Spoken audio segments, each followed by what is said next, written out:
Welcome to Section 420, Talkin Yankees. Well, the DJ deal is finally done. The big drama of the offseason was the Yankees going to sign DJ LeMahieu. We all kind of knew it was going to happen, but of course, it's really dragged out longer than it took. But it looks like there is a deal in place. Now, the way it's going to work out, $90 million for 6 years, which, if you break down the math, second grade math, you look at $15 million per year, which is actually kind of low for DJ LeMahieu. I mean, it's like an MVP type player, but it's kind of a good deal for both both the club and both DJ. Of course, the Yankees were concerned about the luxury tax, and by placing them at $15 million, the Yankees can achieve the goal of staying under $210 million, which is the Yankees luxury tax threshold. Where if you go over the 210, you're going to get taxed, which again, Yankees during the Steinbrenner years did that all the time. Of course, now the Yankees are more financially savvy in that way. They're not just throwing money around, so keeps the luxury tax intact to say. And then for DJ, of course, he gets his money. Now again, probably a little longer than the Yankees want to give him, but it's just the Yankees are going to have to give something. So if you're not going to give him like $25 million per year, then give him the years just so he could collect his money on the back end. DJ now 32 years old, so still in his prime. You're going to get 4 or 5 good years out of him. Maybe that last year or two, maybe he struggles a little bit, gets hurt, but I don't really think so. I mean, DJ's not that type of player. He's a contact hitter type. If you want to look back, something like a Wade Boggs type, even if he's in his late to upper 30s, I think he'll still be a good quality player for the Yankees. He's not someone who relies on power. Again, he's kind of a contact slap hitter. So even at 36, 37 years old, I still think he's going to be a good player for the Yankees. So it's a good deal overall. In terms of his defense, second base, he'll be fine for the next couple of seasons. Towards the end, maybe he's going to kind of be you might have to move him to either first base or third base, or kind of just shift him around, be kind of a platoon, jack of all trades player type on the infield. But at least it gets it done. And then from there, the Yankees were able to put all the other pieces in place. Now, what wasn't expected was the Yankees picking up Corey Kluber. Now, a couple episodes ago, we did throw out some names of potential free agents for the Yankees, and Corey Kluber was interesting. Now, you're looking at a 2-time Cy Young Award winner, one of the best players in the game in recent years, but of course, the last 2 seasons been pitching hurt. Again, 2019 took a line drive off his right arm, fractured it, and then 2020 just pitches, basically one game and tears his shoulder. And it's like, oh, this guy's damaged goods. Is he? It's a little risky. I mean, he really hasn't been healthy, you could say, almost since 2018. But it's a pretty good deal for the Yankees. Only 1 year, $11 million. It's kind of steep a little bit, but again, just for 1 year commitment to say, hey, if we get the best of him, why not? Now he's 34 years old, a couple of years older than Tanaka. But again, I think this is a good deal for the Yankees. And look, if he's even like 80, 85% of what once he was, again, he won the Cy Young in 2017. That's you looking at a good solid number 2 starter for the Yankees, which they kind of need. Now again, the Yankees, other arms in the Yankee rotation have question marks. Again, Severino's coming back, but again, off of Tommy John, how good is he going to be? And then you have David Garcia, again, very impressive last season, but can he pitch a full season? And same thing with Jordan Montgomery.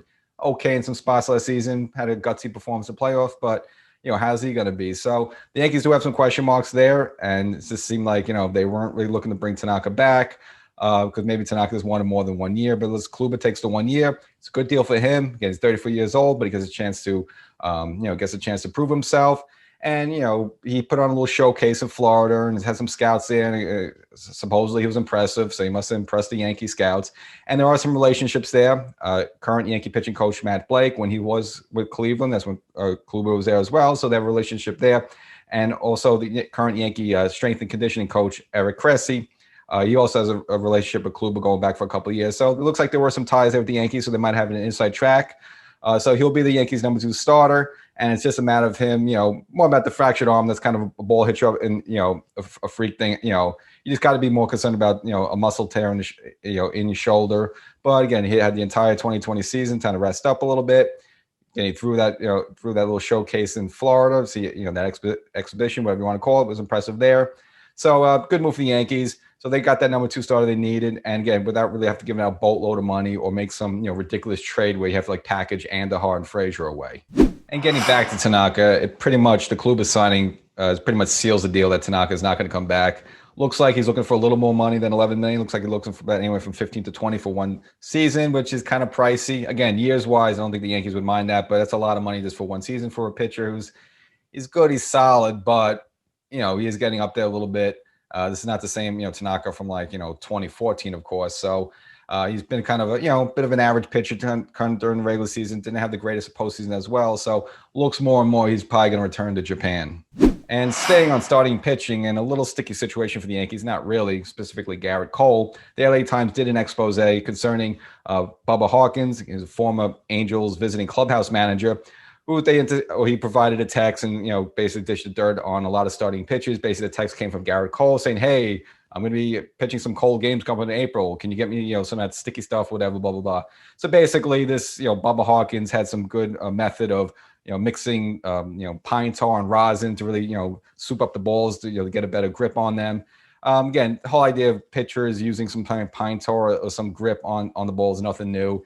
Kind of out there. We remember the whole Michael Pineda situation from a couple of seasons ago where he had it on his neck and he was rubbing it on his neck onto the ball. Again, the opposing Red Sox manager saw it and it was just like, look, we all know you do it, but hide it better. Put it in your belt, put it under the brim of your cap. Again, this has been going on for years. And basically, this Bubba Hawkins, he outed Cole, he outed Verlander, Corey Kluber, the Yankees pick up. But again, it's pretty much known that starting pitchers or all pitchers in general use some sort of grip on the ball, and most players don't even complain about it. In fact, even Big Papi defended Michael Pineda, even though it was an opposing player. Say, hey, look, I'm sitting the bat. Somebody's throwing 98, 100 miles per hour. I want to make sure they have control of the ball. You don't want, especially on a rainy or dewy or muggy day, that ball slips out and hits you in the head. So most hitters don't even complain about it. They rather know that the ball is going to be somewhere near the strike zone versus get slip out and hit someone in the head and just end their life or end their career. So much ado about nothing. This is really no big secret. There's not going to be any sort of investigation. So it just came up. It's a little embarrassing, but it's just going to get washed away in the news cycle. The Yankees also opened up the wallet for a number of players that were arbitration eligible, mainly Aaron Judge. He's going to get $10 million, which is kind of interesting because he missed a lot of last season, but whatever.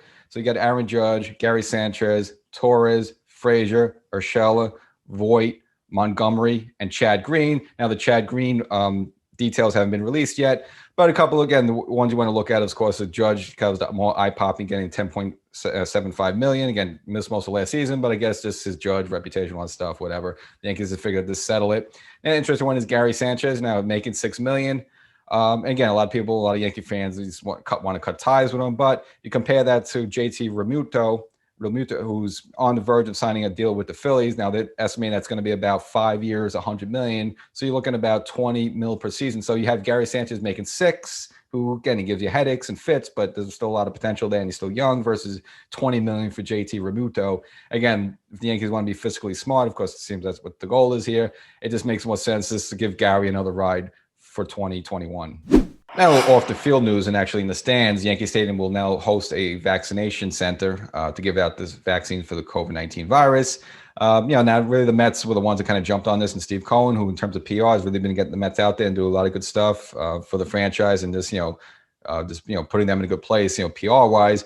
Originally, the Mets and Citi Field was going to be a host center, and that got approved. Well, now I guess the Yankees also jumping the bandwagon. So I guess people in the Bronx or up in Manhattan can also now go to Yankee Stadium once they start rolling out these vaccinations.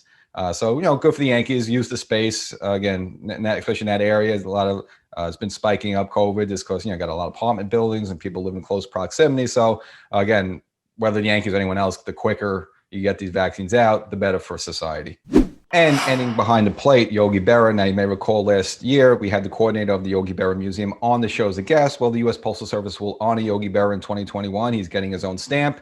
And Yogi Berra, not only just a Yankee great, but just a part of the fabric of America, just an iconic with his name and his yogiisms and all that. So he will be honored with the stamp. The only problem is I don't know if there's a yogiism for delivering mail. Is there?